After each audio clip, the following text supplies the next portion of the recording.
Let's go with the time machine on 66 WNBC. WNBC. Hello, I'm Steve West. WNBC was a legendary radio station in New York City, the predecessor to today's WFAN on 660. WNBC featured sports, entertainment, news, and music. It was the best programming that the National Broadcasting Company had to offer. Recently, HitOldies Internet Radio paid tribute to WNBC by recreating the weekend and overnight Time Machine Oldies format. We tried to get the little details correct, right down to the programming elements such as news and slogans. We even convinced two WNBC personalities to join us. Big J Sorensen, who was the overnight Time Machine host, joined us behind the scenes to help us get it right. And the former program director of WNBC, Dale Parsons, also joined us and performed his first Time Machine show since 1988. And here's a little bit of what it sounded like over the weekend. 66 WNBC, BTO, ASAP, baby. You ain't seen nothing yet, but if you get your contacts, come back to me and we'll talk it over. Get set for the time machine. You gotta see clearly. WNBC. Got a call, 866 WNBC now. Monica in Flushing, Queens. Want to hear Dave Clark 5. It's the Rock and Roll Oldies Show. Hi, I'm Dick Bartley, here to tell you about a radio show guaranteed to fill your Saturday night with the most incredible music and memories of the rock and roll top 40 era. Tonight's the night. I hope you'll be ready to party. The Rock and Roll Oldies Show is coming up live tonight at 7 here on 66 WNBC. The Time Machine. 66 WNBC. WNBC, New York. You say yes.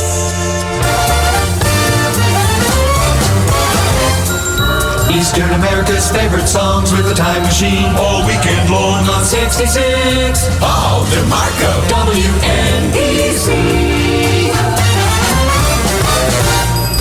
Oh, yes, love it, I do. Buckingham's and Kind of a Drag on the WNBC Time Machine. WNBC. Music time right now, about 6 minutes past 2 o'clock on a Saturday afternoon. Great to be along with you. My name is Paul DeMarco, and we've got more of the classic hits of the 60s all afternoon long right here on the WNBC Time Machine. For many small businesses, 66 makes the week go fast, makes the weekend last and last. WNBC. Oh, yes, certainly does. And the music is on us here at the WNBC Time Machine.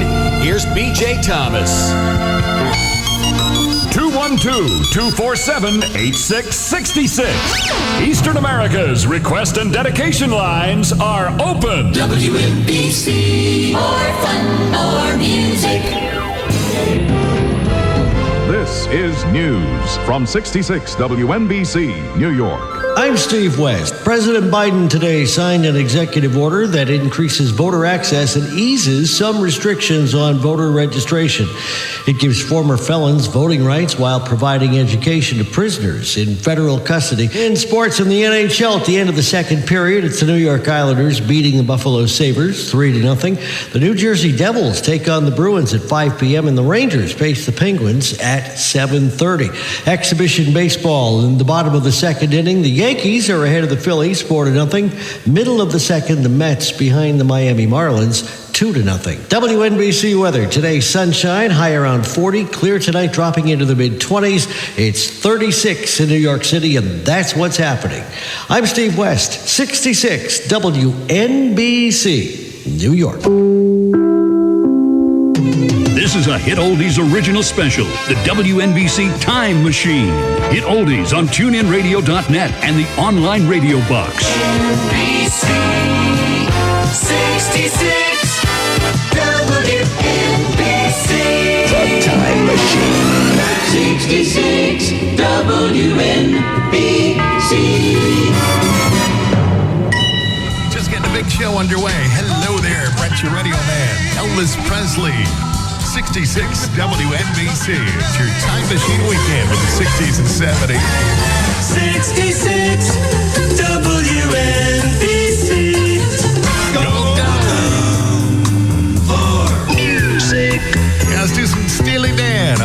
Sunday afternoon. Ricky, don't lose that number. With me, Radio Man, on 66 NBC. WNBC. All right, thanks very much. We're going to check back in with the news coming up here at the top of the next hour here from 66 WNBC on HitOldies. The WNBC Time Machine Weekend that's underway now.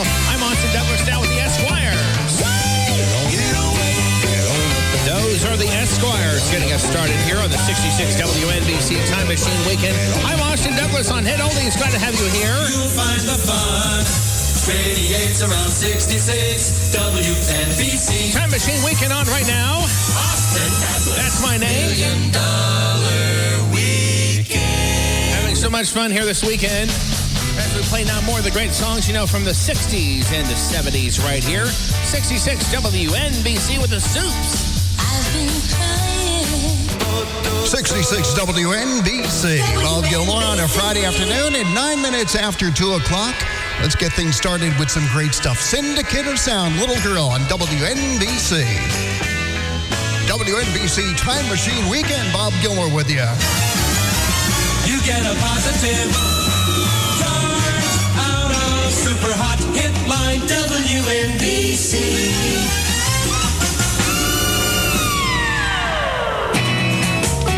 WNBC Time Machine, 15 minutes after 2 o'clock. Eastern America's request and dedication lines are open.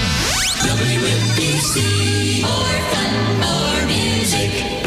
And this one's going out to Maria in Brooklyn. Thanks for listening to us. 66 WNBC. All hits, all the time. 66 WNBC. Just a bit after 6 o'clock. How are you this morning? Welcome to the WNBC Time Machine Weekend Edition. We'll only do this one time, so you got to make sure you're listening and tell your friends about us. Today and all through the day tomorrow. Fat Forward Music 66 WNBC, the Time Machine. Well, underway. Hello there and good morning. 7 minutes after 6 o'clock. Won't you come on in? The weekend's fine. The weekend's fine. The water is fine. I like it. Still to come today. Brent's your radio man up at 9 till 12. Noontime till 2. It's the best of Big J Sorensen. I can't emphasize this enough. I got a great set of air checks coming up from Big J today. 2 to 4, Paul DeMarco. 6 to 8, Austin Douglas. More WNBC air checks at 8 o'clock tonight. Gonna be there, there's gonna be happening. 66. Steve West of the Saturday Morning Time Machine, 66 WNBC. The Time Machine all weekend long with the great stuff for you. New York City weather partly cloudy, high near 37. Sitting in here at 27 WNBC degrees. 66 WNBC, your hotline for hits. Hi, who's on my telephone? Oh, this is Steven. Hey, Stephen, how are you today? Oh, I'm doing great. It's like 80 degrees outside here today. 80 degrees. Where are you? I'm calling from Austin, Texas, but I'm originally from Brooklyn, New York. Oh. Yeah, and I listened to the Time Machine going way back. Oh, who was your favorite Time Machine job? Oh, it was Big J Sorensen. Oh, he'll be happy to hear that, because I know he's listening all weekend long. And I'm a former record pig winner. Did you only win once, or did you win more than once? I won record pig twice. WNBC sweatshirt and 64 donuts from Dunkin' Donuts. 64 donuts. Just what I need. I'm a diabetic. Steven, what song you want to hear? Oh, can you play Hush by Deep Purple? You got it. You are a record pig winner. We'll pretend. Oh, I had to grunt for him. I know. Wait, do a grunt right now. Oh, golly. I'll just tell you, 66 WNBC is the best. 66 WNBC. From high atop Rockefeller Center in New York City, Roger Miller is jumping. He's going to be the king of the road. WNBC. Trailer. That's right around. 7:46 Sunday night. Magic Matt on the Time Machine. Second of 3 TV groups. Archie. Oh, yeah.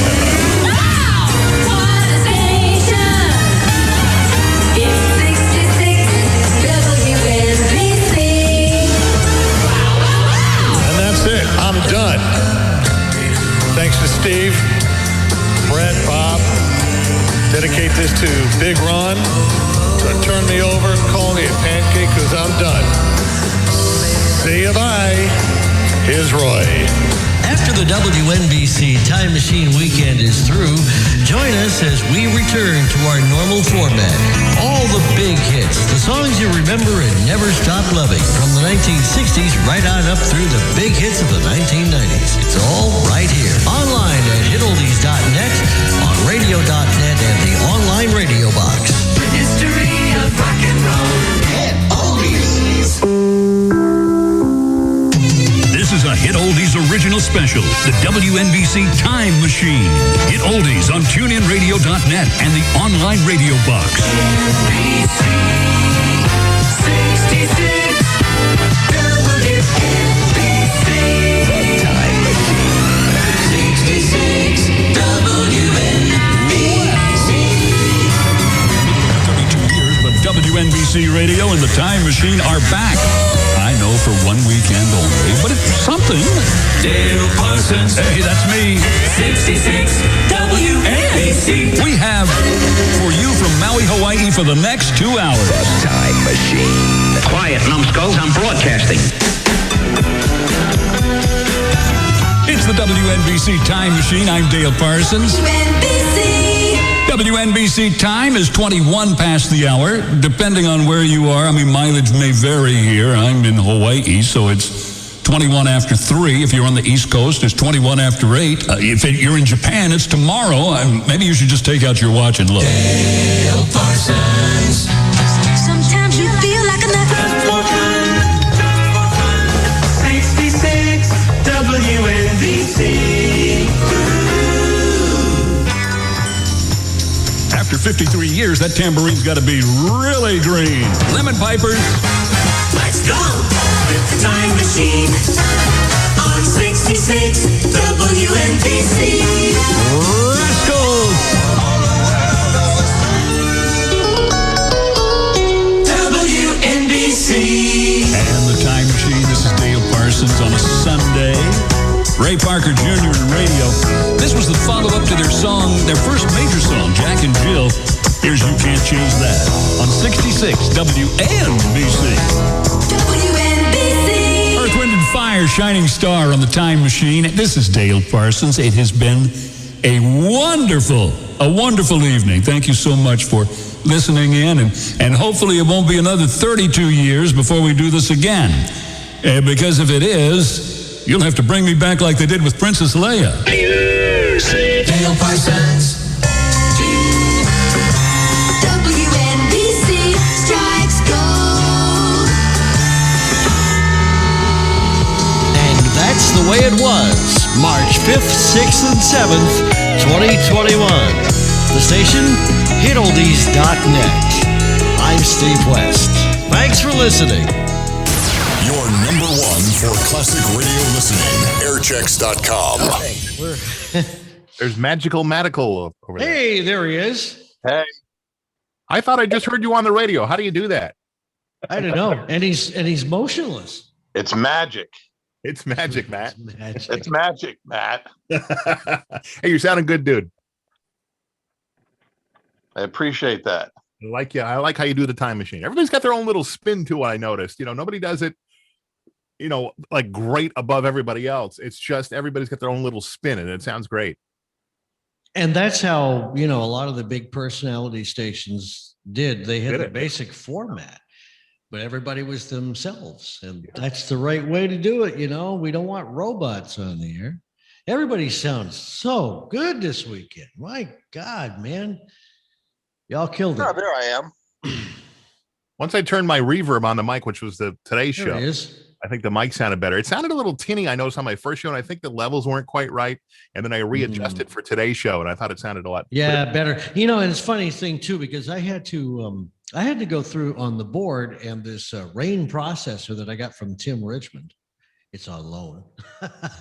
And I realized that it was way too much top end and there was no bass. It sounded compressed as hell. So I fiddled with this, me not being an engineer, I fiddled with it and I finally said, there's the sound I want. It's a little better. So yeah, you really have to mess around with it. What's that, Matt? Steve still has reverb. Yes, I do. He does. That's because I'm in a tin can. Mine's just a little button in the back here. Let me turn that one back on again. I love reverb. Dakota. Hello, kitty. Bring that reverb back. There's mine. Oh, yeah, there you go. I'm in the WNBC tunnel. That plate reverb it sounds so good. That sounds fun. That could be a thing we do with the station, Steve. If you're willing, we could, throw some reverb on the whole thing. Well, this is the thing. I don't know how to get these plugins into the air chain. Oh, okay. I think what I need to do, if I get a standalone streamer instead of it being part of the software, right? Then I can run. See, I can't get Stereo Tool to work. It comes up with an error, or I'd be running. Well, we'd sound fat. But if I could do that and find a way to run everything through a reverb unit of some sort, oh yeah, we could sound great. I just technically haven't figured it out. What I do for my station is I run Stereo Tool. You have to run it as a plugin, but you'll see the whole screen come up as a plugin. I think I paid $35 for it, and it gives you pretty much everything on Stereo Tool. There's a few things that you can't do unless you pay a little bit more. But as far as reverb goes, I added a little program called Freeverb, and it's something that was free for Winamp, and it works great in the station playlist.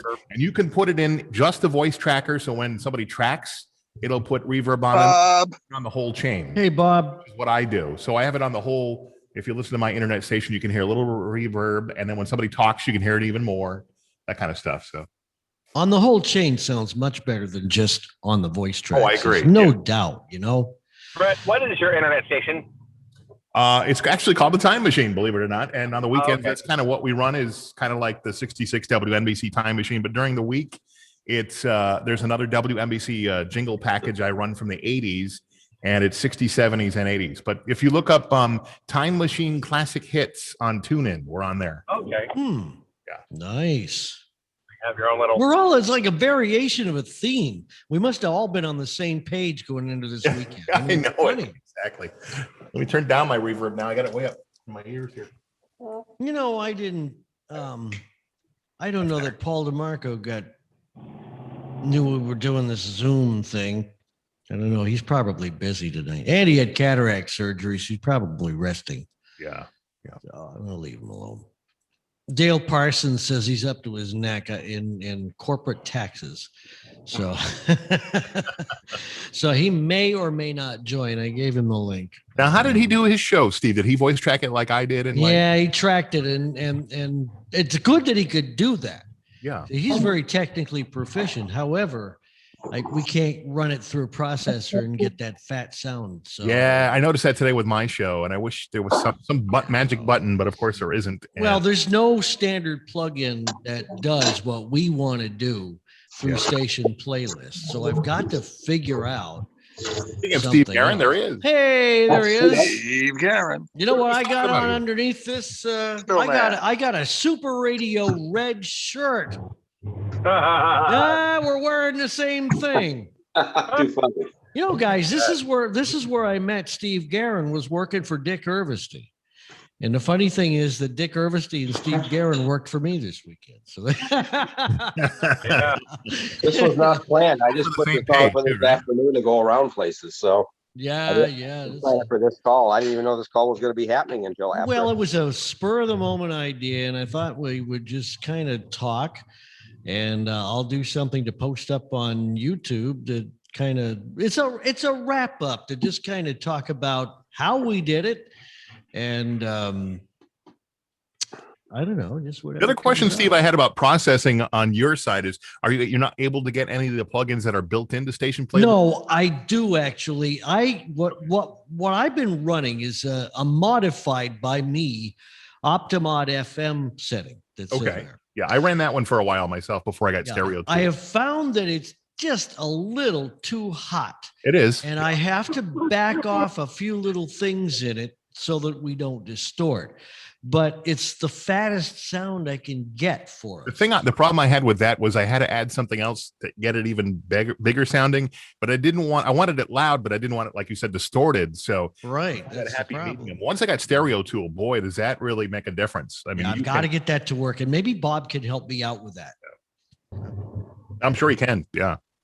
One of these days, I'll have him come up here once I've got the studio set, cleaned up nice for podcasting and video, because that's my next goal once I take this little vacation is to do something with airchecks.com where I get a hold of the DJs and we do one of these and I can play the air check underneath instead of it being just a slideshow.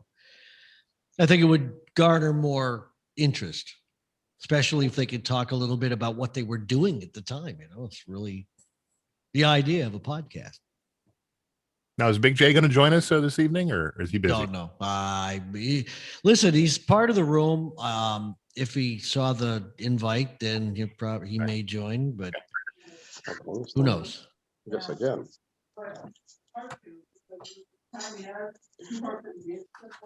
Well, despite all the technical errors and me recording over Steve's show, I think it's funny.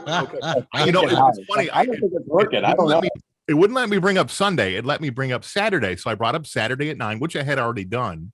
And I was going to do Sunday. So I switched over the voice track thing to Sunday, and it defaulted to 9 a.m. I didn't realize this. Oh, look, I got Sunday now. So I start doing the show. WNBC chime time that came up, and I looked at the clock on the thing, and it said 9:18. I went, "Oh, wait a minute, oops!" Right. And now I'm like, "Oh!" And once the track is recorded, then you have to take the track out. Yeah, I know. I felt horrible. I really did. I went, "Oh my god, what did I do?" I've done that before at MAS, where I recorded instead of Saturday night 9 to midnight, I recorded 9 to noon over the morning show. So. What are you using for automation up there? At MAS, we now have a Wide Orbit, which is a great program. We're about to upgrade to the new.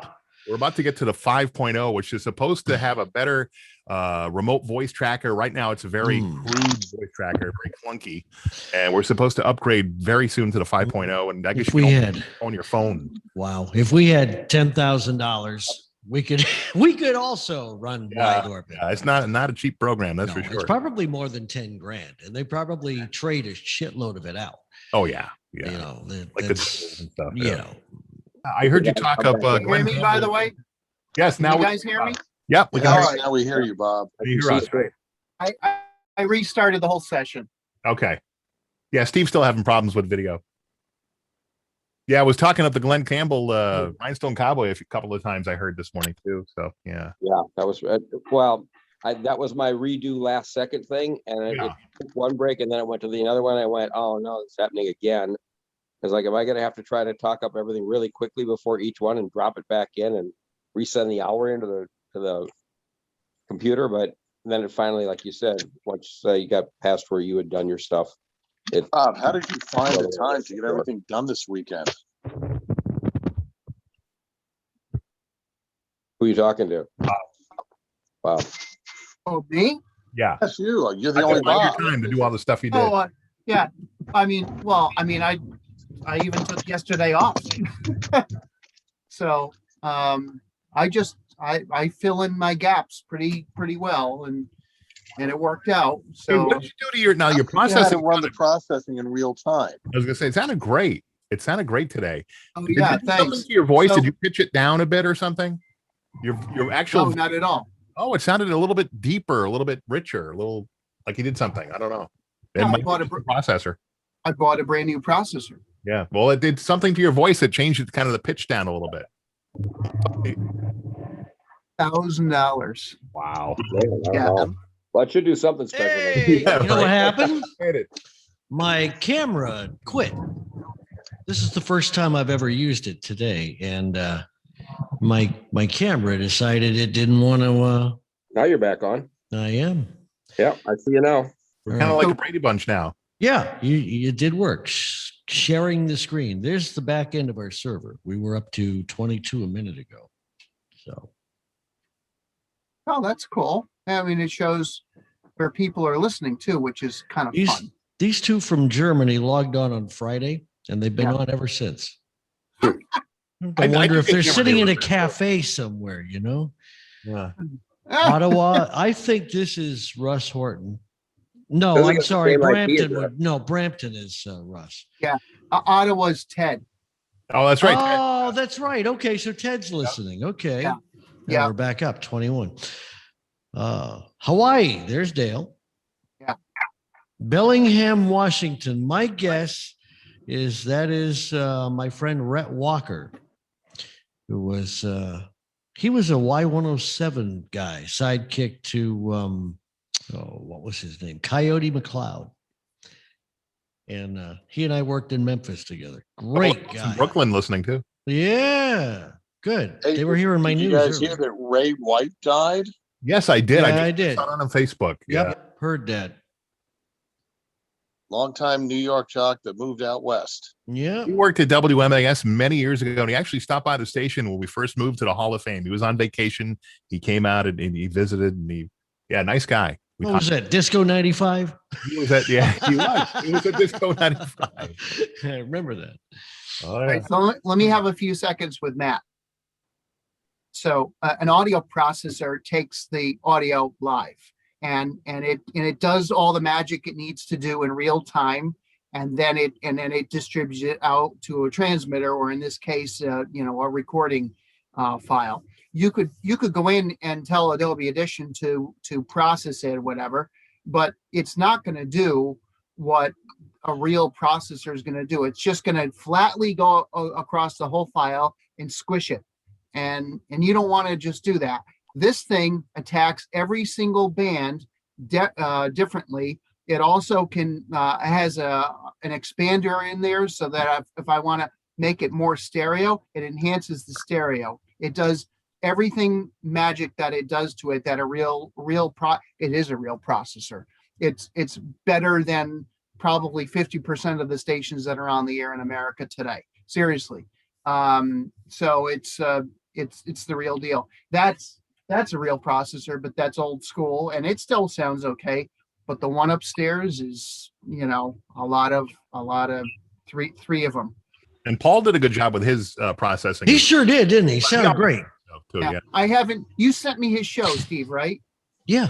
Yeah. Okay, I sent good. it this morning. Yeah. Yeah. I haven't. I mean, I've been so busy that I haven't had, because I had to do my show too. I haven't had a chance to pull the file, but I want to pull it so that when I drive to Enfield 3 times this week, I don't want to block that person back there. I didn't want to block that person back there. Yeah. Austin's in here, isn't he? He's delivering okay. food. Yeah. Yep, delivering food. Sorry. Do you want me to mute you? Mucha? Mucha.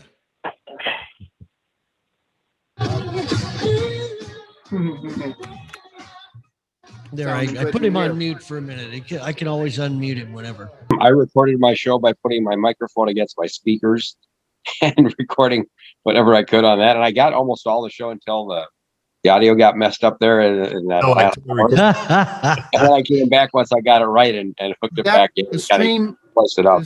The stream just dropped on me. So that's going to screw up a recording. So I have to, unless this is causing it to drop. Gosh, I hope not. Let me look. Okay, let me do a look-see here.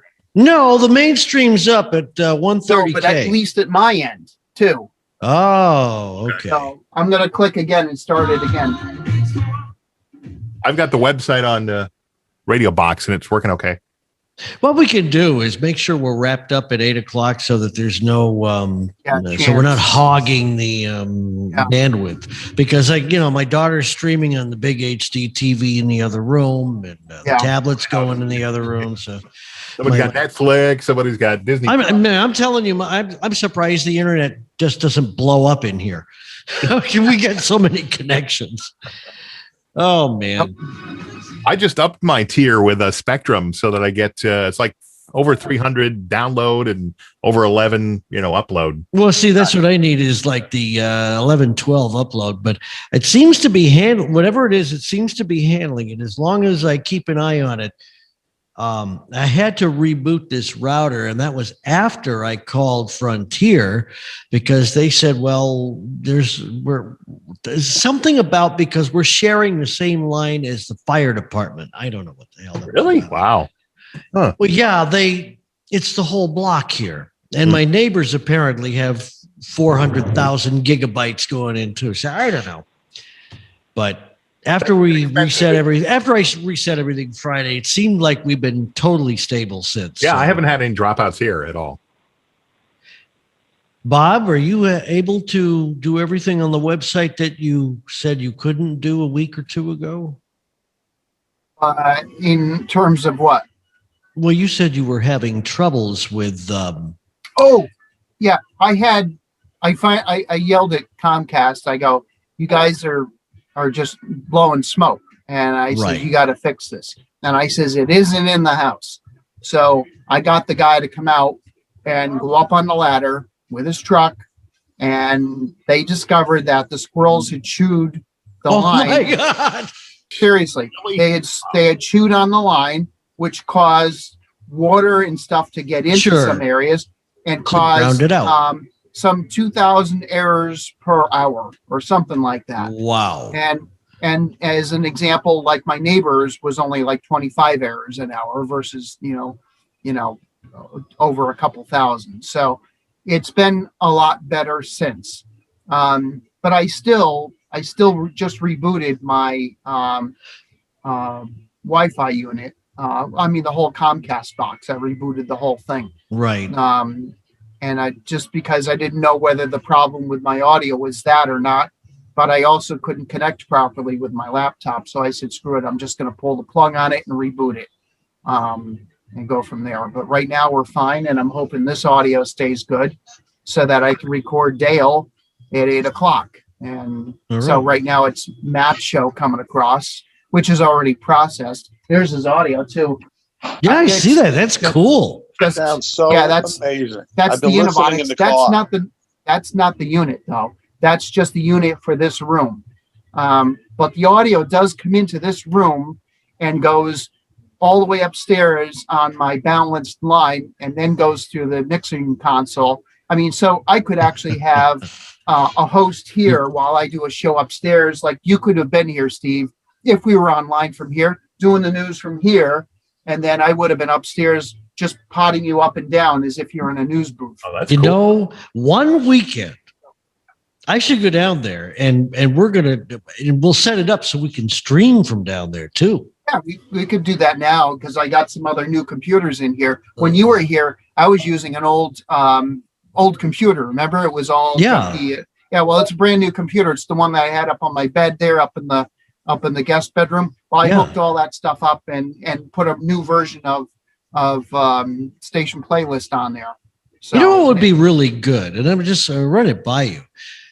If we ran the station through your equipment where you could put this on the audio chain and make everything sound fat, and you set up a login and I could go in and still do all the logs and the production end and everything that I do. The problem would be I'd never be able to do production or anything. Yeah, right. You tie up his whole studio.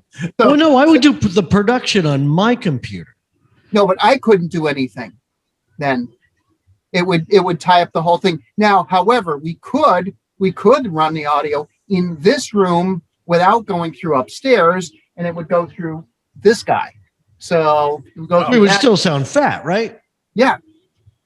Or I can bring the FX down here, the 2020. The idea is if you could host it, because you've got all the tools to make us sound good, I can do all my production, everything from here. And if I was able to log into that one computer, I could actually go in and do the logs, go and do my categories. Yeah. I would know where all the music is because yours is probably set up very similar to mine. It would take a day of me being over there and just writing the clocks, putting everything together. Yeah. And that's fine. It's just an idea that I'm running by you because you have so much more equipment to do this with. And I got one computer. That's it. I got nothing else. Bill was over the other day and he says that I have a newer computer and I got to get that because he brought you up, and he talked about getting you another, Oh, see, that would solve a major problem. I Yeah. could put some processing in between, feed audio from one into the other computer, and I could put my hardware in between. Like, there's a way to do this. I could put this rain processor in that my mic's on. Now, that doesn't give me the reverb, although if I ran it through the board, then all of a sudden I've got reverb on the entire chain. The idea is to run through my head. I'm just reading the group messages here. Big J's in there. I was focused on a full jolt of cola, twice the caffeine of Coke or Pepsi. So, yeah.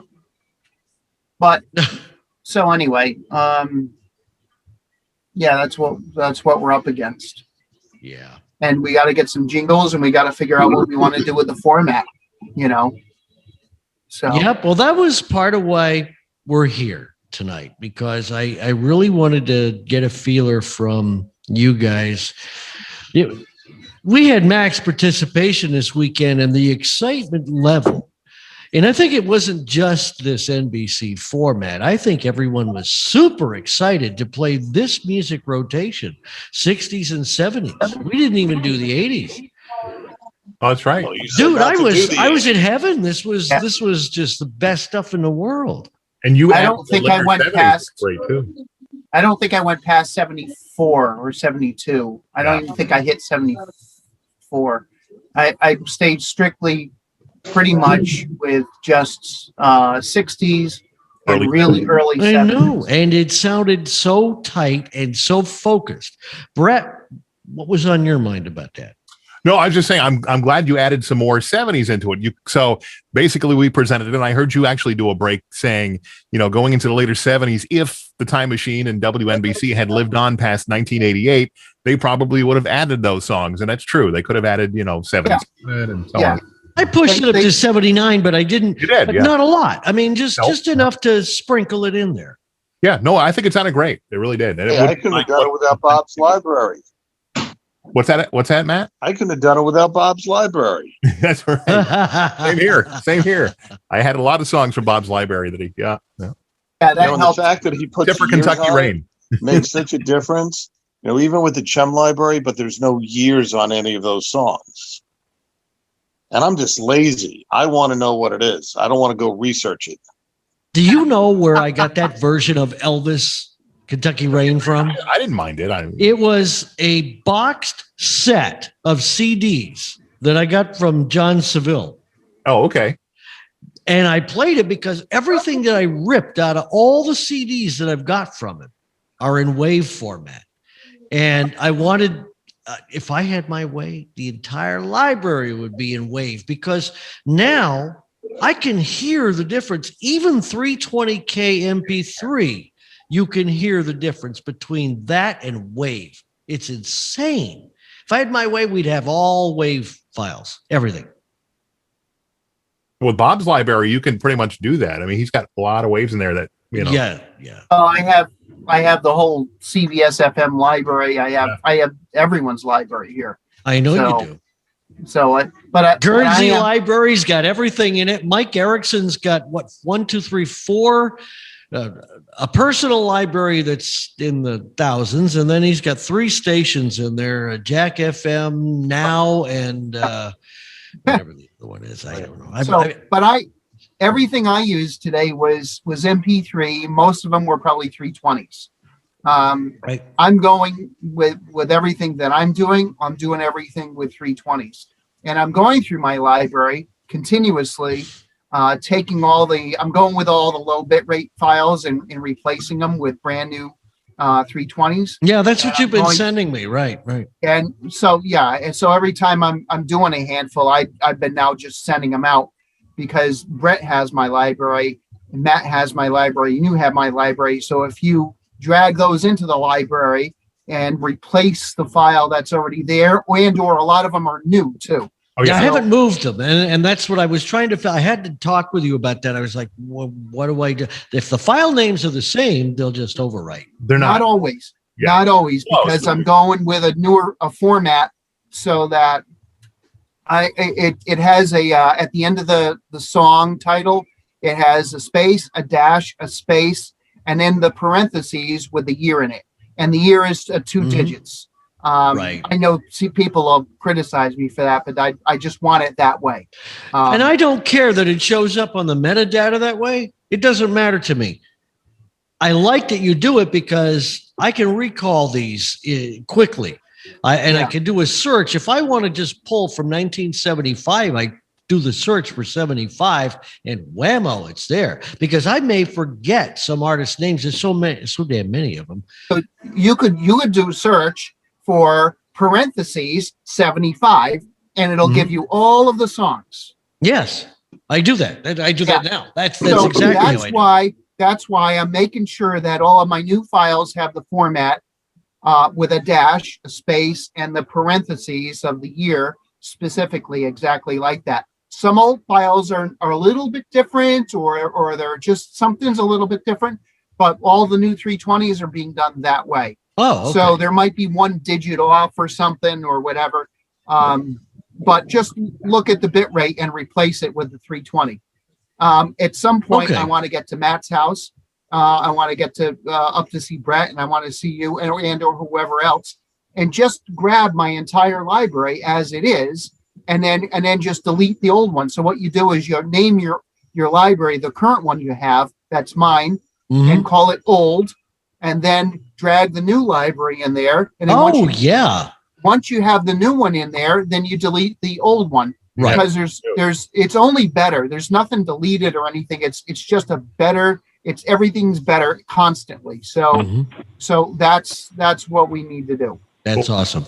Steve-O, what is your how do you feel about all this? Did you get some of the libraries? Oh yeah, I remember you sent me that whole thing on that piece that I ordered at Amazon, got to you, and you sent it to me.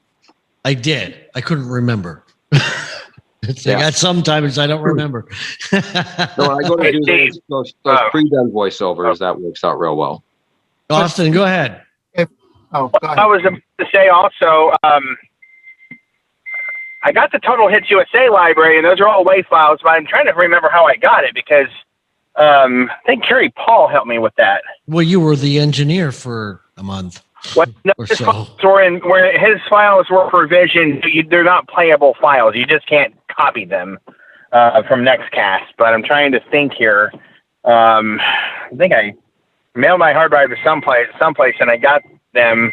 I'm not sure if it's the Total Hits. It might be one of the libraries. I think I got it from you, Steve West. Max Music, I think. Yeah. I got a lot of Max Music stuff, but a lot of the stuff that I got was either country or 2000s. Yeah. I'll be back. Okay. I'm glad that I was able to save those because, well, Matt knows why. Hey, so Steve, what direction do you think we'll take here with HitOldies? Now that we've done this weekend, we see that we kept listeners. Do we go back and take away, some of the 80s, some of the 90s, all the 90s? I don't know. How what do you think?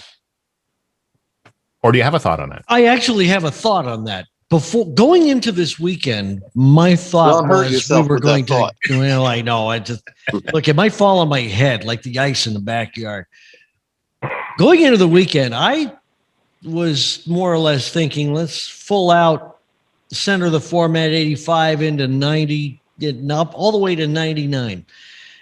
I had killed the 2000s. And now that we've done this and watched the listener numbers go through the roof, I'm sitting there thinking maybe we should just do late 50s all the way up through the 70s and maybe just touch the 80s. How do you guys feel about that? I know musically that's how Mike Robb had it, but I don't think the rotation would be exactly the same. Hell, I might keep the rotation of the Time Machine. I don't know. With our own jingles, of course. Right. We wouldn't talk as much as that. And maybe some new jingles, yeah. Well, that's the idea. A lot more new I'd music say through 89. 89? Yeah. You think 89, Matt? Yeah, because my format on mine is 65 to 85, and I think we could go even newer than that. You're right, probably 89, and maybe not do anything before. Would you do anything before 65? Sound depends on the song. There are some songs that fit. There are some songs that just sound. You got to play like Sherry Baby, right? Which is yes, definitely. But I love Chuck Berry. We could throw Chuck Berry in. It rocks. Yeah. Matt, I'm sorry, I talked over you. Go ahead. A friend of mine sent me 4 CDs of doo-wop. That's like 20 songs a piece at least, and they're awesome. I ripped one in. I haven't had the time to rip the other 3 in, but that's just something you drop, 1 an hour. Once in a while. Too bad we couldn't get Bobby J involved, huh? Well, he got involved in that other station. I know. I asked him too. That's all right. But if we incorporate some 50s, the mainstream 50s, just some select songs that are rocking songs. Bill Parsons, Little Richard, that feel good, that right. Yeah, Elvis songs. Yeah, we did this. Most of the 50s stuff is so dated you can't do it. But the rock and roll stuff, the real jam and rock and roll, like Little Richard and Chuck Berry, and even the Big Bopper, you could throw in on occasion like an oh wow, but you can't play a steady diet of 50s. What do you think, Bob? About 3 weeks ago, I did a set of the day the music died with all the guys on the plane. Yeah. I did Big Bopper. I did Richie Valens. I did, oh my God, talk about a long day brain fart. But I played Tequila Sunrise or whatever. I think that's the name of it. Who does that? Eagles. 50s. Oh, Tequila Sunrise? No. No. Tequila, the Champs. Yeah, thank you. Yeah, Champs. Right. Champs. Well, Steve, if you would have listened, you would have heard the music the day the music died set that I started the show off with. I did. Okay. It was the 3 guys that died in a plane crash. Yep. And I kind of went from the 50s, 60s, 70s. I did the 4 decades. Yeah, I was totally impressed with what I heard. It really you did a great job. Absolutely. And I did again. I couldn't do family it now. Yeah, so I was listening to. I'll dip into the Chum library. If I really want something, and I know I have it on CD, I'll find the CD and I'll rip it in. The CBS FM library, for some reason, it will not play in OTS. I have to run it through Audition and save it differently. It's probably because of permissions. Well, I can guarantee, because we have the CBS FM library and Entercom, and what they do is they use that wide orbit wave. There's a Scott wave header on each wave file, and I think maybe it doesn't play in some automations. It plays on station playlist. Okay, I was surprised. Yes. It doesn't play in turntables. I have to open it up and save it differently, and I'll also end up trimming the songs a little bit as well. Because they are. Some of them are trimmed strangely, or they have long, like a minute tail on the end of them. So you have to. Yeah, I noticed that. Yeah. And I stopped using them in automation only because I don't have time to go in. I mean, there's hundreds of them. And I don't have time to go in and trim the tail off every one of them. Because for some reason, automation will just play the dead silence. It's supposed to have a silence sensor in it, but it doesn't. So that's what I'm doing. I'm going in. Well, first of all, anything that's I don't have, I'm going into the CBS FM library, or any library for that matter, and getting the best quality cut that I have of a song, being stereo, whatever. I go in and I open up every single cut, every single one, and I EQ it so that it's proper, it's normal, it sounds good. All the muffled areas get fixed. And if it's a mono song, I've been giving it bandwidth and widening it out, and it sounds like it's in stereo. Your work sounds wonderful. There's no doubt about it. Yeah, it takes a while to do one song, but it's worth it. And once it's done, it's done. I never have to do it again, and then I share it with you guys. So You know, well, Bob, and what do in you? Matt's case, Matt didn't download one of them, and it's like I don't know what I sent out. I would never know. But I mean, you gotta get it when it's there. But on the other hand, when you get a copy of my library, again, it will have everything redone in it, even the ones that I've done that I haven't shared with you guys because I don't know what I've done. I can't upload what I don't remember what I did. But I've done probably in the last 3 months or so, 400 or 500 songs, upgraded them. Wow, that much, huh?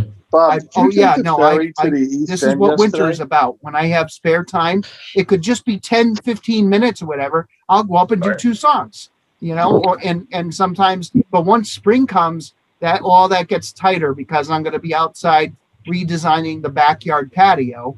Not the new one I just put in. The backyard one is all getting torn up, and I'm going to put in all brand new out there. Right. And I'm doing it all. So, but I got orders for. Well, there's another station which is WNLK, might want furniture, so I got to build their furniture. And then WNOK, like in South Carolina. WNLK as in Norwalk. NLK. I'm deaf. Sorry. And then there's a Jordan Tuck, I think is his name. He's a broadcast engineer. He's thinking about having me build something too. So I mean, these are all good. Help pay for my supplies to build my patio. So, but it's going to keep me busy. I'm like a machine. I just keep going sometimes. I had to stop everything yesterday. One of my friends, Matt knows, Elisa, and we're both into coin collecting. So we said, let's just go over to Long Island and go to like 3 coin shops. And, we were hoping to get more of them, but some of them were closed. What, did you take the ferry over? Huh? You took the ferry over? Yeah, we took a ferry over and back. And it was kind of like my birthday treat to give her that. And we stopped and had a burger. And then that's nice. Grabbed the pizza and came back here and sat at the dining room table so that we could all hang out together. And so that's what we did yesterday. Make sure she's at the next barbecue. So she mentioned you because we were talking about the show, and then the guy at the coin shop was excited about it, so he pulls it up on the computer there, and then he's reading the names, and he mentions your name, and she goes, "Oh yeah, Matt, I know Matt." That's, the guy in the coin shop knew me. No, Lisa did. Elisa knows you. Yeah. So, yeah, no, it was pretty funny, but he has heard me, I think, on Weeby. And the discussions just went on and on from there. It's interesting because Weeby comes in really well over the island. Yeah. It's like a local station over there. Like Walk 97.5 comes in up here. Over here. Yep. Yeah. It's the same thing. So, and that was in Riverhead. We were in Riverhead at that coin shop there. And then we just hit a couple wineries just for fun at the end of it and took the ferry home and did pizza here. So, yeah. So I've kind of like adopted her as my sister. I lost my sister many years ago, and her brother lives in Hawaii. So we've kind of adopted each other as like siblings. And my other, That's cool. Oh no, I'm just listening. And then, I love her. my adopted brother, which is not best. We just, he lives up past Brett, up in past Belchertown, Granby, I think, right? Granby, yeah. So I have 2 adopted siblings. It's her and him. So I got a adopted brother and adopted sister. John's great too. He's totally he was a broadcast engineer, and oh wow. I've known him, since 75. We figured out we're actually cousins through marriage. The marriage doesn't exist anymore, but I'm just as close. I'm closer to him than I am with my real brother. Sure, you stayed close all those. You're up this way, Bob? I mean, I will be. I'm working now. I got shifted, at least for this month, to work up in your neck of the woods for Tuesday, Wednesday, and Thursday. I got to be in Enfield. So I could stop by any day and, drop off whatever or bring or whatever. I could, and John says, "Oh, why don't you come up to my house and stay overnight, and then you don't have to drive back to Enfield." So I might do that one of the nights here and there. I'm not sure what days I'm going to be in Springfield. I'm working at home probably the first couple of days this week, tomorrow and Tuesday. Yeah, So- it's probably not going to be this week because I'm hoping to deliver some of the furniture to New Jersey at the end of this week so that I can make room to start the next batch of furniture for the same station. I just don't have room to store it, and it's big pieces. Yeah. So I wanna get it all done, stained, polyurethane out the door, and then start building the next pieces because I could build one whole piece of rack unit in about a week or so. So that's about what it takes. Drying time takes longer. I mean, I got to polyurethane it, let it dry a day, do it again, sand it, polyurethane it, do it again. So that whole process takes about 3 days. Yeah. It's a lot of work. Big job. Big job. It is, but it's fine and it's great. And I can just do it, on my free will. Like, this evening I can go in there and cut and glue a few pieces of wood. I did that when I was listening to Brett. I went in there and I cut like a handful of pieces and clamped them, and you saw the photos, so, yeah. Yep. There's growling Matt. It's growling. Well, you definitely want to hear the end. You guys definitely want to hear the end. But it's great. That sounds great. That sounds great, though. Yeah. Oh, it's good. Thank you. Yeah. Do you guys want to hear some jingles? Oh, some new ones? Yeah. Well, you may have heard this package before, but this is kind of what I'm thinking if I can figure out how to do this. This one. I didn't have the board through. Let's try this. There we go. Can you hear that? Yeah. The greatest hits. 104.3 K-Hits. HitOldies. I don't know.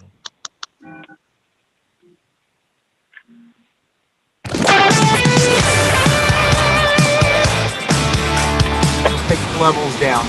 There you go. 103 K-Hits. Well, what are they looking to charge, Steve? Oh, Lord. You wanted to go there. They're about $500.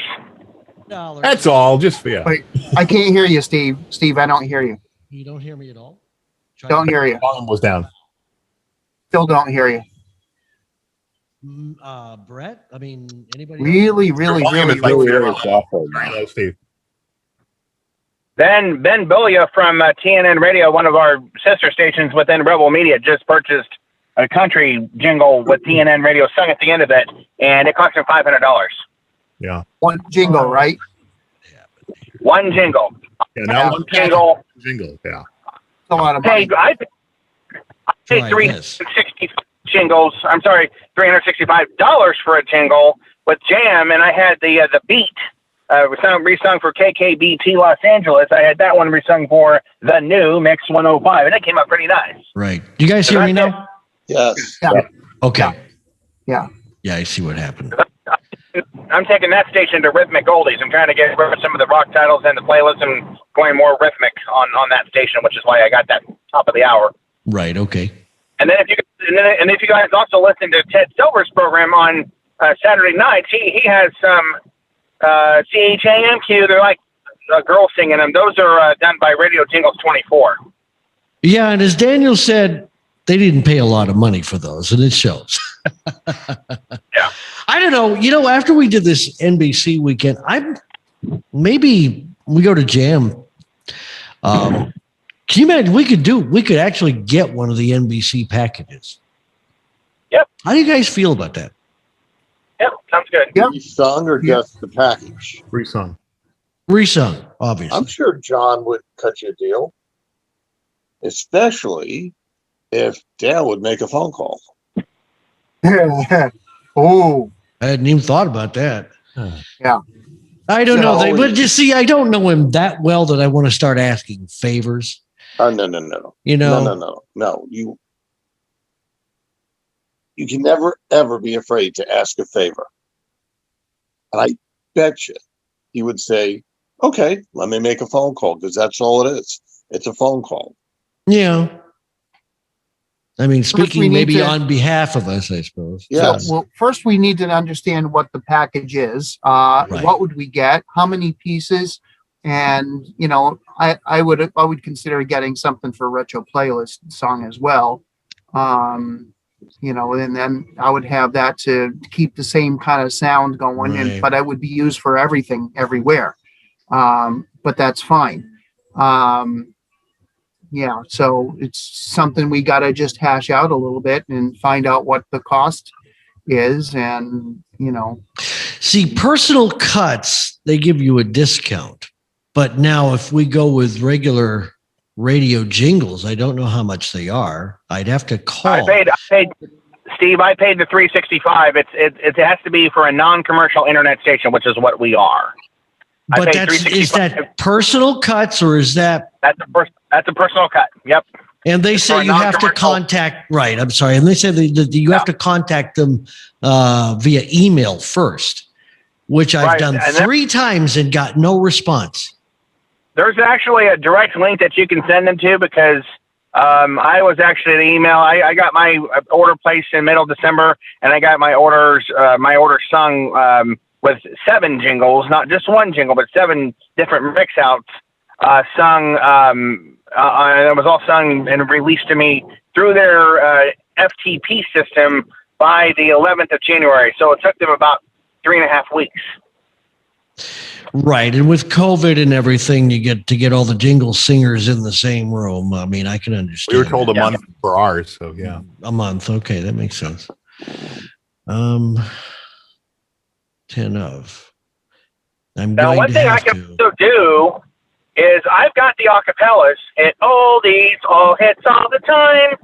I've got all those, and I've got this new thing called Pro Pack 1000, 2000, 3000, 4000, and 5000. I can do what Mike Robb, and just make up new jingles using those acapellas. No way in hell. Nothing against your plan, but these jingles have been redone and burnt to death. I hate the lyric. I hate everything about it.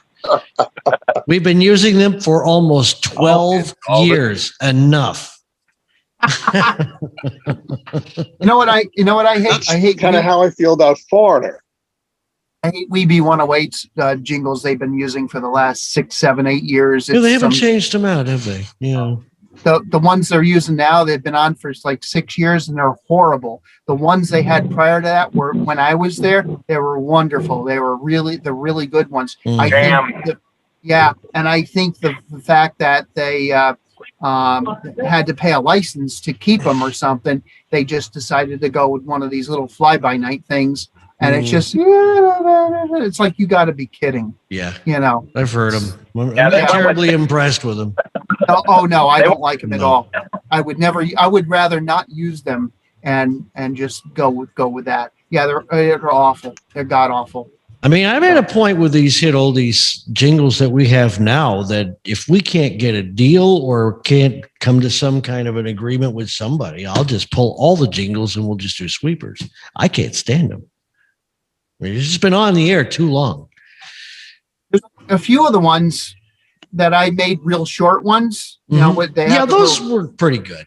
Yeah, there's some in there that just I added things into them that I found that I had lingering here and there, and I put those together. And I like using those more than any of the just all whatevers, Well, some of those were TMKHJ from the U package, which sounded good in its day. I mean, I love the package. You. Well, they overdid the U, but some of the shotguns were real good. That's going off now. What kind of listenership we have? I'm going to tell you, and I've got to put the processing on for Dale. So hang on, just whoops. Oh, I thought you're running him dry.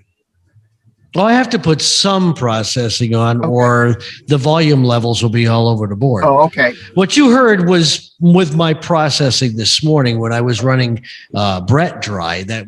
I just don't have the fat stuff, so it'll sound good. Okay. We have 22. Like limiting on me. You had some limiting, but not much compression. I did. That's correct. I had the limiter on. But I'm going to record Dale from your internet. That's the only way I get it through my my processor. Right. Did you have anything on my thing here from Jay? Jay? A slow cooker down there. There's a minute.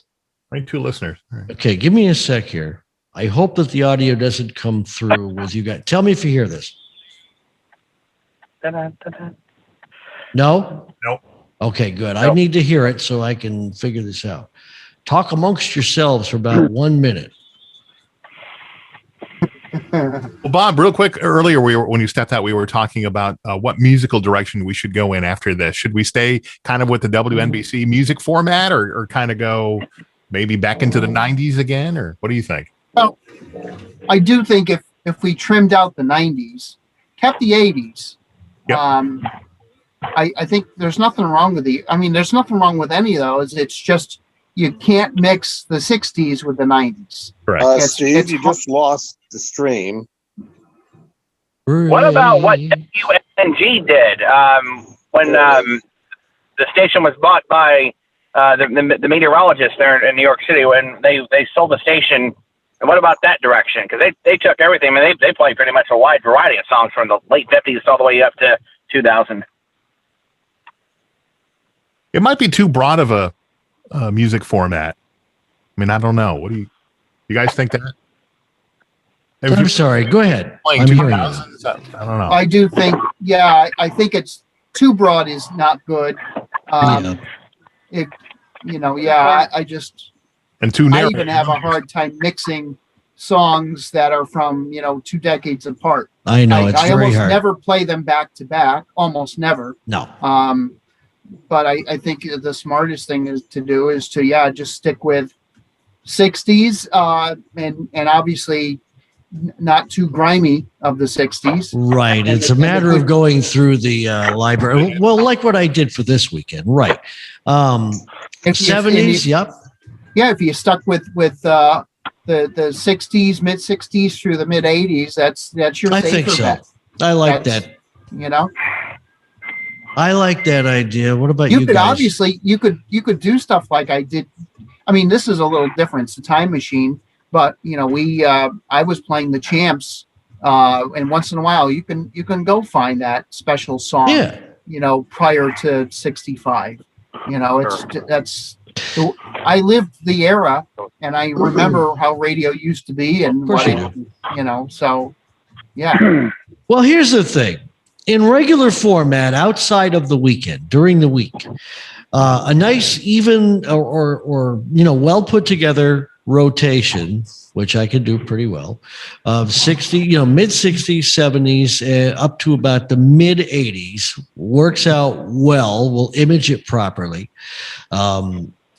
And then on our weekend shows, we can pretty much add in anything we want to. It's our shows. I'm cool with that. I mean, you guys do what you do best. But during the week, just tighten the music up, and I think that would hold an audience. What do you think? I want to make this comment too. Over here in Dayton, Ohio, there's an iHeart station there. It's using whatever their premium choice log is, where there's one national log for each station's format. And they were for a long time 70s and 80s hits, big 106.5. In the last year, they've actually gone 60s and 70s hits, big 106.5. They went back a decade because the music has been coming back from the 60s. You cannot eliminate the 60s because that's still that the baby boomers in our society today, people that are 20 and 25 years older than me, have the most amount of dispensary income. And when stations dropped the 60s 15 years ago, they really shot themselves in the foot. Hang on, guys. No, I'm listening and monitoring here too. Dale is starting here, so hang on. The weekend of March 20th. Always something fun happening every weekend. And that thing with me, Richard Pell. Sunday night, 10 p.m. Eastern, following the WNBC Time Machine on Music Radio, HitOldies. After the WNBC Time Machine Weekend is through, join us as we return to our normal format. From the 1960s right on up through the big hits of 1970s. All right. Online at HitOldies.net. Gotta hear this first break here. We go. This is a Hit Oldies original special, the WNBC Time Machine. Hit Oldies on TuneInRadio.net and the online radio box.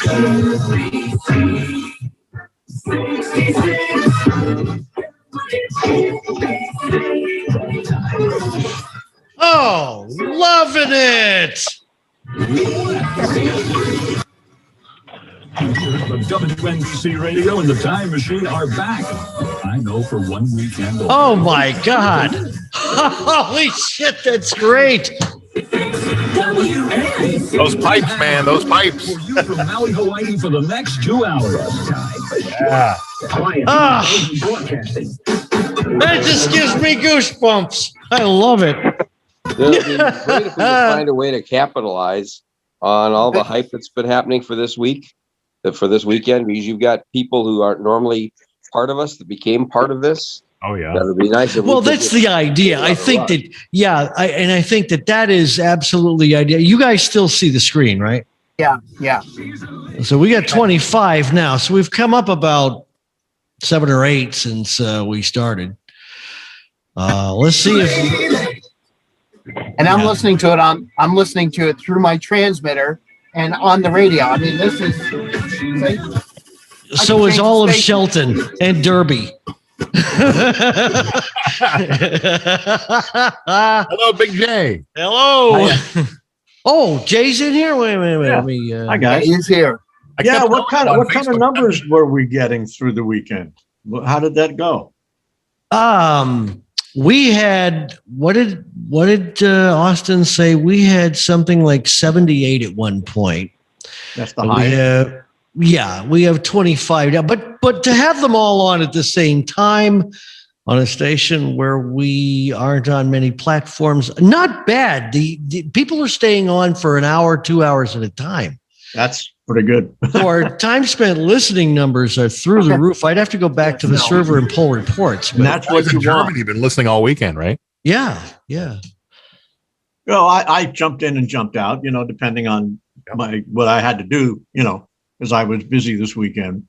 Mm-hmm. But it was, I enjoyed it. If there's one thing that just, I'm not going to sit here and pick it apart. I'm not going to do that. But there were some things like reverb versus no reverb, right. And that's because that was just our technical limitations. I only have one computer and I don't have enough. We did the best with what we could. So I know there were technical glitches here and there, but format wise and music wise, how do you feel? How did we do? Format wise, everybody executed it pretty well. That was the idea. We tried. A lot of fun. Playing with the chime times and all that. It was really fun. Yeah. It was like reliving to what I used to listen to. So I know. We lost your audio, Jay. Oh, he's on mute. Oh. Oop. Wrong button, Jay. Well, I'll tell you once I got into that first hour, that you get into that groove, and it's just like I did 3 hours and I wanted to do 6, and I know that. Yeah. Now I'll give you a little, Bob, when you asked me yesterday or last night, what are my hours tomorrow? Well, I had scheduled somehow, I had myself penned in on the schedule. I'm like, no. There's too much of me on as it is. Bob, you're doing 4 to 6. There you go. I was so happy to have you jump in. Well, because I'm doing news. I did a show Friday. I did a show Saturday. Well, enough of me. God, this is not, it's my station, but it's. You killed it. You nailed it. It was so good, Bob. The levels you had. I never did the format before, so it's just I just kind of pick off. I mean, I'm a radio geek, so I guess this is what we grew up with, and it all comes back to us, The same thing. I didn't even grow up with that part because I was already almost 30 years old when the Time Machine was playing. So I'll be 61 in a couple of months. So, hi, Jay. Wait, there. I gotta go this way to look. We left off on saying how much fun we had doing this because we grew up listening to this, and now we got to do it on the radio. It's kind of like and Jay, I got the radiance for you. So I the know. disc came in. most guys fantasize about chicks. So I have to. Fantasize about I radio. just have to remaster the cuts and send them to you. So I'm also discovering there's a lot of stuff that I really need. And my friend Andre Gardner, who worked at K-Rock as the assistant PD, and also is the afternoon drive guy, who's #1 with Men in the Afternoon in Philadelphia. And he's a very good friend of mine from when he was 15 years old and used to watch me when I was on WPST in Princeton, New Jersey. And he said he's got every top 40 song from 1950 to 2007 on Wave. And all I got to do is send him a 1 terabyte hard drive, and I'll have everything. Very cool. There are things that were not top 40 that were regional hits in Philly and some in New York too that I wish I could get my hands on. I don't have my record collection with me. Otherwise, I would transfer them to digital myself. Because there's so much good music out there that never gets heard anymore, even on Sirius. Yep. And I know Pat St. John does a damn good job of digging up stuff. Oh yeah, he's an archivist, as is Andre. He's got rarities he plays on. Andre worked at the tail end of WIBG when he was a kid. Wibbage. Yep. So I mean, it was just amazing, and you guys helping me out with that. I mean, I'd be glad to take anything that you have that I could use. I mean, if I have redundancy, I don't mind that. It's okay. Yeah, likewise. So I appreciate that you all, you guys went to the effort to offer this, especially you. I mean, you and I think Mr. 70s,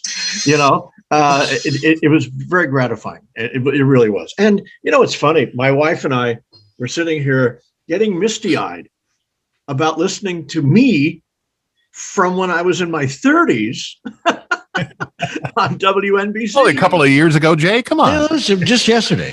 Well, it's 33 years. I mean, think about that. I mean, it's a lifetime ago. This is the point that I had to make with everybody. This format is so intensive. How did you keep the energy up every break for 5 nights a week for 6 hours? Well, first of all, I was in an extended wet dream that never ended. I guess you were. No, I had to be. I mean, you see, you have to understand, I was 10 when I first realized, oh my freaking God. And I heard B. Mitchell Reed play Be My Baby by the Ronettes. That's all it took. I had listened to radio before that. My uncle was a radio goon, kind of. He was into WNEW AM and, listen to that. And, fly me to the moon. Right. All right. That was great. But, when my dad bought me a car radio, just the radio itself. I had to have an antenna go outside in order to pick anything up. It was AM only, but it sounded great. I mean, it really sounded good. WMCA came in like a local almost, where I live. Sure. In Lakewood, New Jersey. Their lobe went right down the coast, from where they are in the Meadowlands down the coast. And I could get them very well. I could not get 1010 Winds to save my life. I didn't even know about 1010 Winds until after it was gone. I knew about Murray the K, but I couldn't listen because I never got up there, So how did I keep it going? I'll make it as short as I can because I know you guys have a lot to do. I lived and breathed it to the point of obsession. Sounds like all of us. Yep. It was an obsession, as you can imagine. You almost have to be an anal freak in a way. You have to be so precise and so tuned in to what my mission was. And Dale spelled it out for me very clearly, but he didn't have to say a lot of words. And that was the beautiful thing about it. He can tell you that right now. He looked at me and he says, and I want you to do this oldie show. And I have envisioned it becoming something really big. And I thought, okay, 50,000 watt flamethrower out of New York in the middle of the night. Okay, I did afternoon drive. Okay, that was fine. But you know what? Overnights, I'm going to get half the country and part of 3 countries. You know, Oh, yeah. So I knew instinctively that I remember me DXing, and I remember me listening to Joey on KB when I was 10 years old. You know, when I remember those days, and I was just thinking. There was this guy, Justin, that called on one of the tapes that you ran. Yeah. The kid was 14 years old, maybe 15. He snuck out of his house one night. Oh, my God. And came all the way from Queens into Midtown Manhattan on the subway just to see me. And I let him in reluctantly. I wasn't going to leave him outside, but I said, listen, I'll give you like a half an hour. But you're getting back on the train and I'll pay for a cab even to get you home safely. I said, do you realize what is underground this time of night? It was like 2 a.m. And I said, Justin, come on, man. And he goes, and I said, you have to go to school in the morning too. He goes, I know. I do. Oh my God. it was pretty funny. I mean, and but Wow. I attracted people who were not of the norm, if you will, Ivan, for right then. No. That's not a slam. Yeah. I was attracting people who were looking for something different. And I supplied that different. If they grew up in the era that we did, then it was a bonus.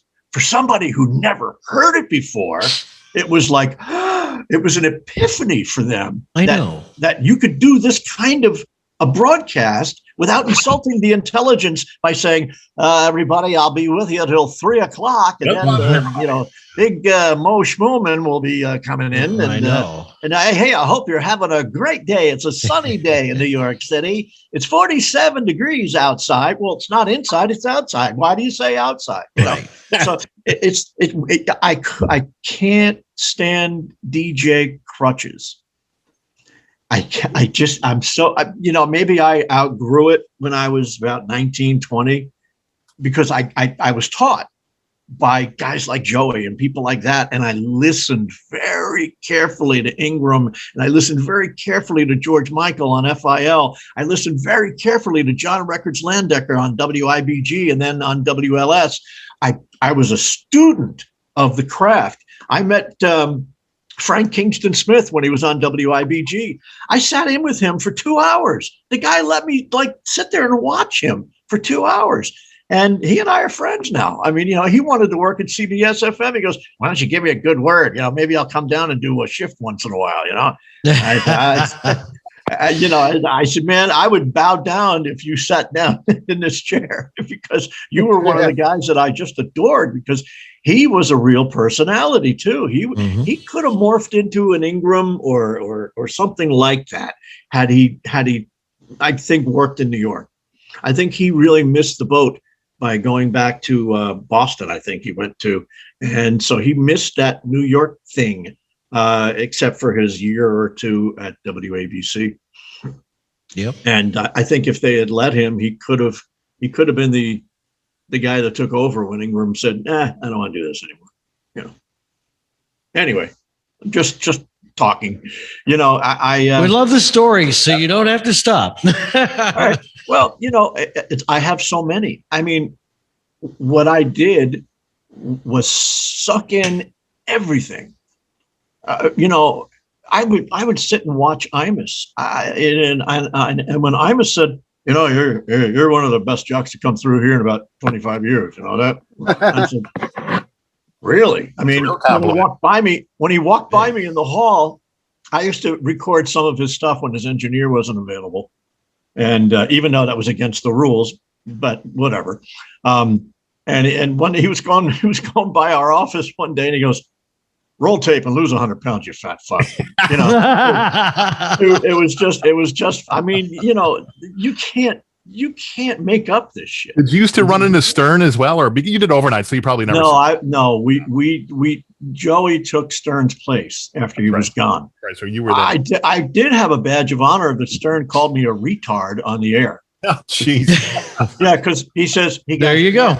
Hey, Robin, you know, somebody just called up and said that some guy's trying to be me on NBC overnight, and she goes, "Oh, that's really, why would anybody do that?" And well, first of all, I wasn't, you know, but he said, yeah, he's probably making underscale and he is a retard. You know, if he's trying to do me, he said, that's stupid. Well, I had the last laugh. I started making fun of him on the air. I made fun of Max Kinkle on the air. I called him instead of Super Max, I called him Stupid Max. You know, I figured I had nothing to lose at that time. The station's ratings had plummeted after Stern left. Joey, try as he might, did the best he could. We had a big cume, but the time spent listening was very, very low, and thus the shares were low. So, you know, Dale was trying to, you know, Dale told me once, I hope I have this right. I was on they actually had overnight ratings. I don't know where they got it from, because usually they did from 6 a.m. to midnight, but they had overnight numbers. And I was like number 4 in New York. 12 plus numbers, I think, were overnight back then, right?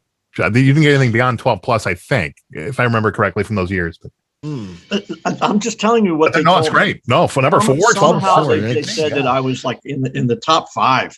Yeah. And when you consider the 10-10 wins was in virtually every taxi cab in Manhattan and the suburb and the boroughs, that's pretty cool. And I don't know if I mentioned it on my last night. I think it was the last night when I played all the Beatles songs. A guy claiming to be his limo driver called up, and I don't know if I told you this story, but he said that whenever Paul was in New York, he always asked to turn on my show. Wow.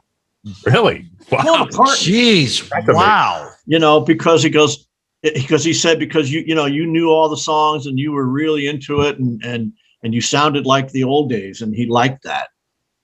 I don't know if it was real or not, but I can dream, you know. I mean, just thinking about that.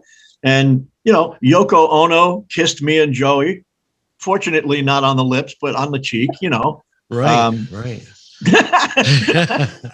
Good thing did she sing for you, though? That's the No. The great story, which I told before, is when Joey, I got her on the show. I booked her. I don't know. That wasn't my job, but I knew she was going to be at the bottom line that night. And so the day before, I called every record guy I knew that was even remotely close to Polydor Records, which I think she was on at the time. And there's a guy named David Leach, who used to be a rep for New York, New Jersey, Philly. And I knew him from my days at WPST. He used to bring albums like by the trunk load into the station, you know, to give away and stuff like that. And I got to be pretty friendly with him. And he had just left Polydor Records. He had just left to take something with Warner Brothers, or I don't know, something like that. And I said, can you see if you can get Yoko to come on our show? He goes, man, she doesn't do many interviews. She really doesn't. She's very superstitious, and you know, if the tarot cards aren't right. Oh boy. Did come by ABC, because I rode the elevator with her up to the 6th floor at West End Avenue, and she says, can you point me in the right direction? And so she had to go. She did some kind of an interview with someone or something. But I mean, I was surprised to see her too. So yeah, but the people I used to see at ABC. I mean, the stories I could tell you. It's everything from Richard. Was the little guy that's just like in his little shorts and all that. Richard Simmons. Yeah. He was like, oh, hey. Hi there. He came to our station. You got him, Jay. That's it.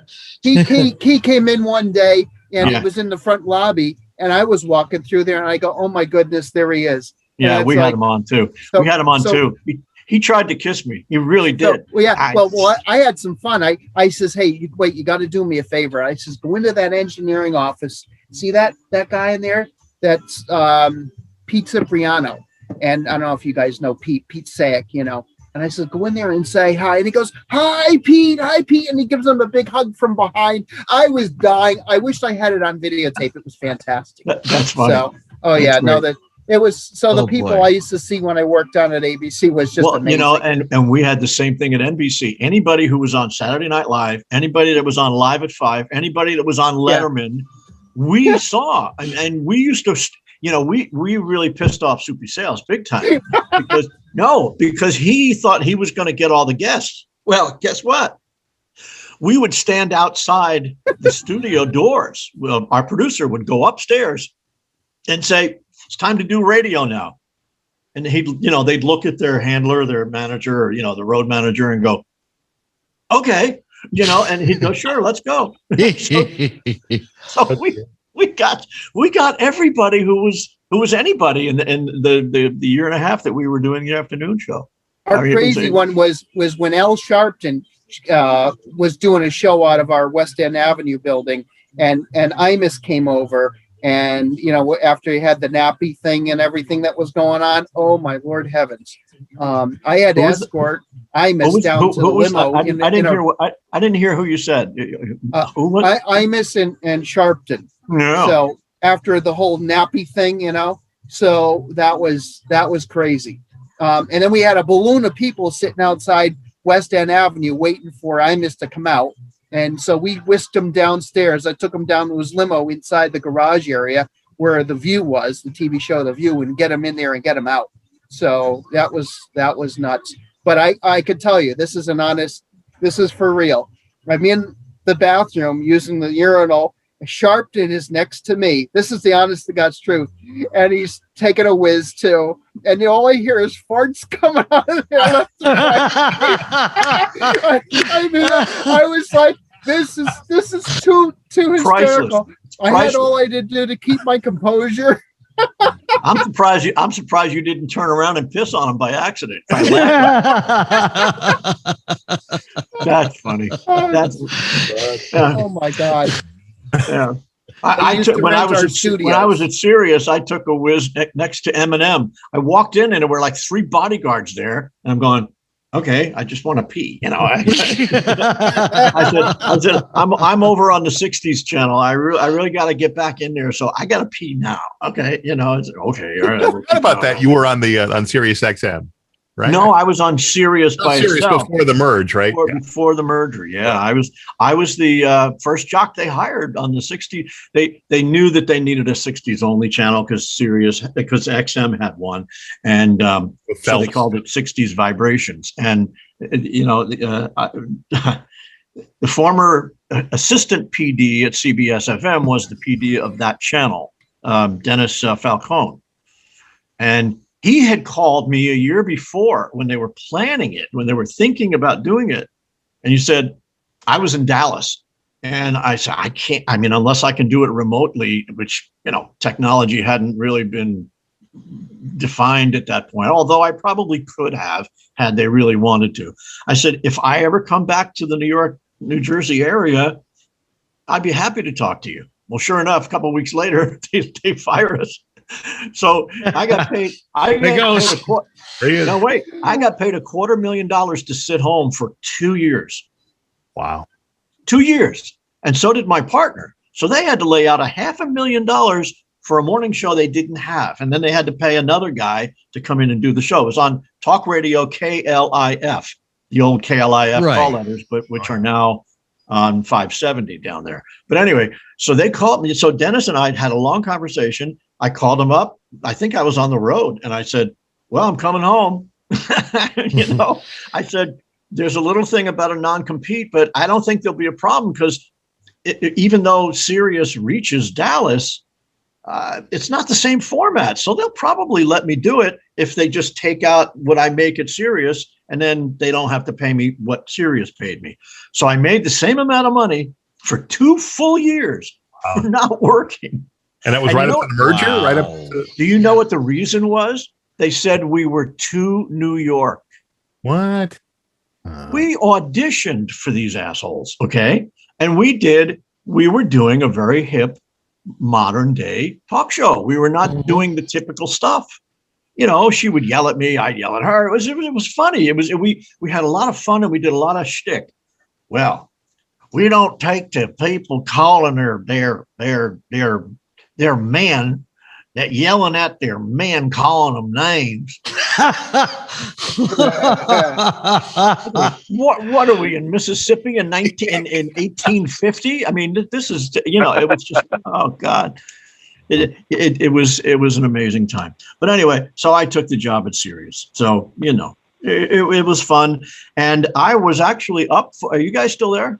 Oh, yeah. Okay. Yeah. Because I was invited to interview for the program manager's job at the channel 2 years ago. And Brucey's producer ended up getting the gig because he was in-house already. Oh, yeah. Yeah. So, you know, I could have been on Sirius again. So were you doing the 60s right up until the merger, or because I know before it? Yeah. Yeah. They the reason they said was because they needed a bigger studio for Stern, and they would have to cut back on the amount of people that were using the facilities to voice track. And of course, the 60s channel is out of Washington now, right? So now it is. Yeah. It was. It's been since day one when it Flash was the first one there, wasn't he? One of the first jocks hired, I think. Flash Phelps. Flash is a good guy. I really like him. Very nice guy. I've gotten to know him quite well. He's a really good guy. So he's young. He's like my age. He's like, you know, upper 50s. Yeah. And boy, I tell you, you know, he's anal about going to states and visiting sites, and you know, he really does that pretty well. He relates to the audience with that stuff too. I think he talks too much in the morning, but that's me. But it's great when somebody calls in from a small town in, you know, Ohio, and he's Hi, I'm from Bumfuck, Ohio. Yeah, and Flash knows that, and he'll go, did you see the cow on the corner? Yeah, they took the cow in the middle of the field there the other day. Yes, it's a pink cow, and I have a picture of myself with that. I'll post it on the website. There you go. That's the show. but it's true. Yeah. Yeah. Hey Jay, I'm in my. I got a question for you, Jay. This is Austin in Indiana. Number one, 10 years ago, I was in Afghanistan deployed, and a bunch of soldiers and I were watching your video of you on CBS. Scott Lowe came in there and filmed you, didn't he? Wow, that was not Art Volo. No, Scott. A guy named Scott Lowe, who I knew from my PST days. He was a kid at the time. He now works. I think he does a weekend Saturday morning or Sunday morning show that goes nationwide on the alt channel. Yeah. And he's another radio geek. He's a lovely man. I've known him forever. And he came in and did all kinds of shots and did, you know, hand shots. And he did a nice job with that. I wasn't on my game that day for some reason. I guess I was playing to the camera and I probably shouldn't have. But, you know, it caught the essence of what CBS FM was at the time.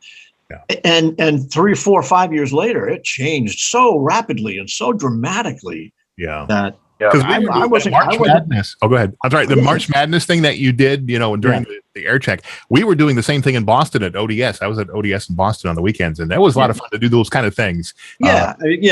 Oh, wow, Wednesday, the Beatles Tuesday. Yeah.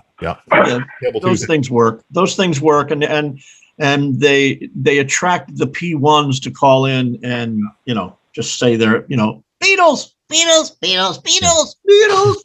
versus the Bee Gees. Who are you going with? Yeah, right. Beatles versus the Stones or Neil Diamond, exactly. Or Billy Joel.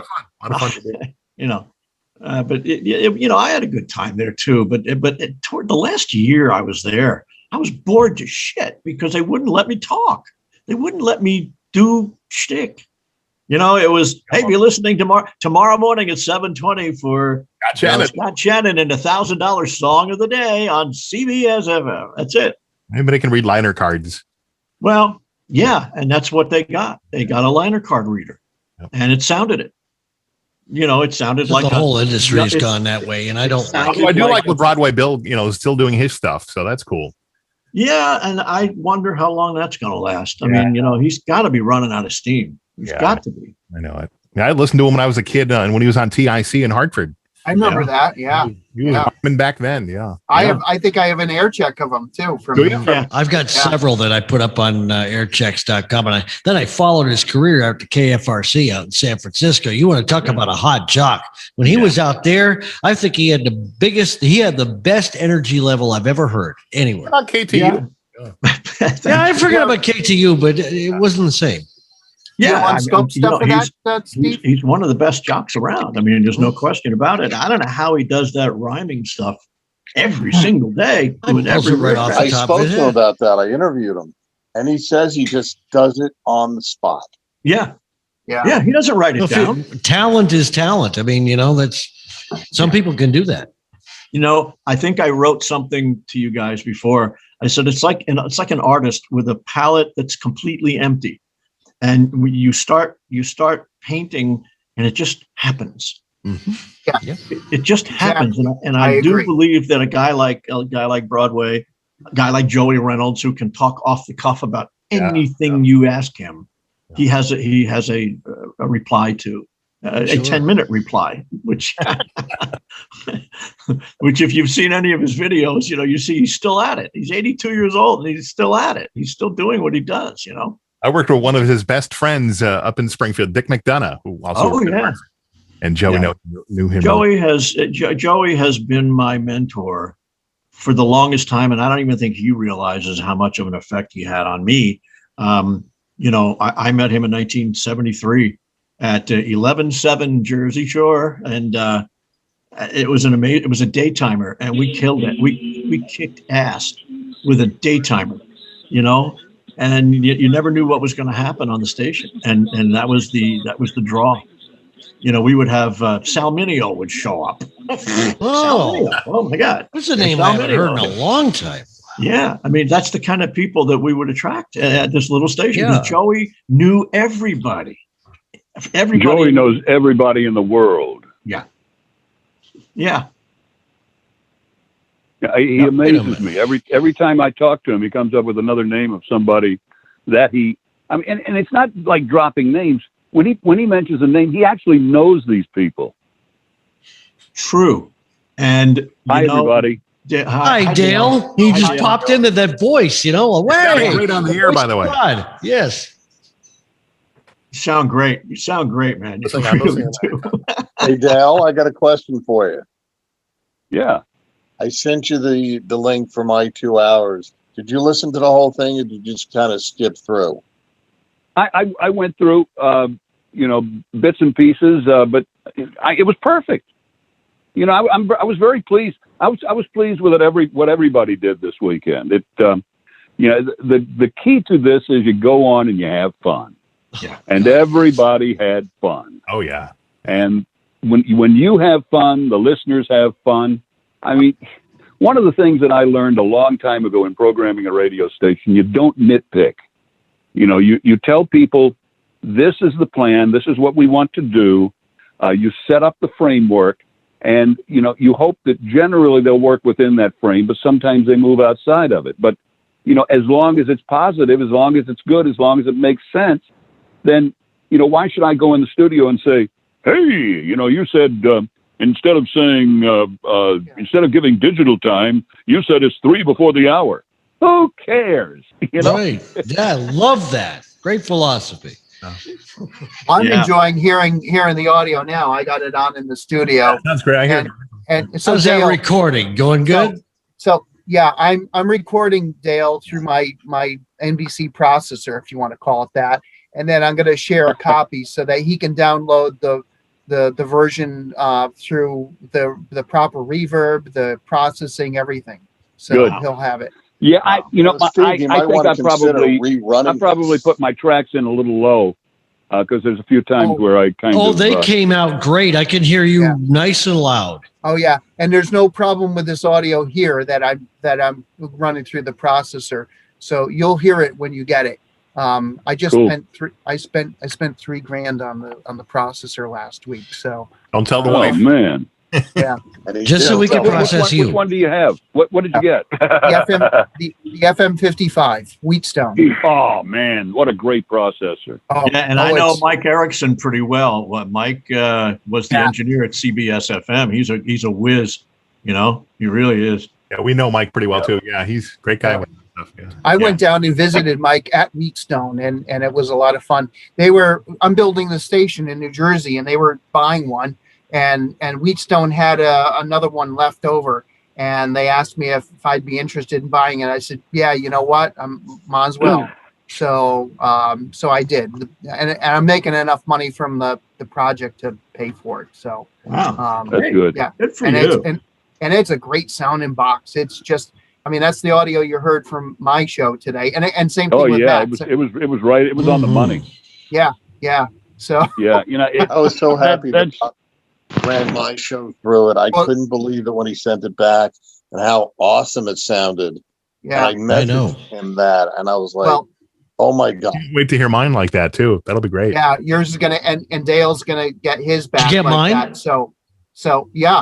I mean, yours is saved upstairs. I did Brett's show. Oh, that's nice. You know So I something, Steve, saved you the might file. want to consider rerunning the weekend with everybody processed in a month. Oh yeah! Wow. Actually, I was thinking about that. Maybe it was you. I texted. I think no, Bob. You and I talked. Maybe next weekend on the non-CJMQ hours, I can schedule everything. You guys can all take a break, and we'll just rerun the weekend. Yeah, I'd love to hear that. What do you think about that? Fine. Yeah. By the way, Dale, all the air checks that he's running through the processing and saving, I will post on the HitOldies.net website by next weekend. I'll get to it at some point. I am taking a vacation, but a vacation. I'm taking but if I don't, I'm getting a frying pan upside my head. I'll go to Hawaii. I understand Someday that I might well. actually Yeah. do that. I might actually come and stay at your bed and breakfast in Hawaii. I would love to come visit you. Wow. So Come on by. We're here. It might really happen. I only have 2 states left to go to, and Hawaii is one of them. So Thank you, Flash Phelps. and Arkansas is the only other one. I've been every state except Hawaii and Arkansas. So Yeah, I'm one of the few. Listen, I'm one of the few. When you go by Hope, Arkansas, and the sign on Interstate 30, actually Interstate 40, I think it is. No, it's 30 at that point. It says the boyhood home of Bill Clinton, and it's filled with bullet holes. Did anybody hang used condoms over the top or something? Oh, yeah. It's hysterical. My wife and I almost had to pull over laughing so hard when we saw that. It was the best. Hey, Dale, we got a question for you. Oh, boy. Yeah. Do you still have any contacts at any of the jingle companies? Well, yeah, you know, I know John very well. John recorded a jingle for my bed and breakfast here. Well, I guess it was late last summer. It was one of the first sessions he'd done since they reopened, and he had to set up the singers. They had to be at least 6 feet apart. They had to be behind dividers, and they had to wear masks. So he had like an equalization nightmare, and he got it through. It said the jingle he sent me was great.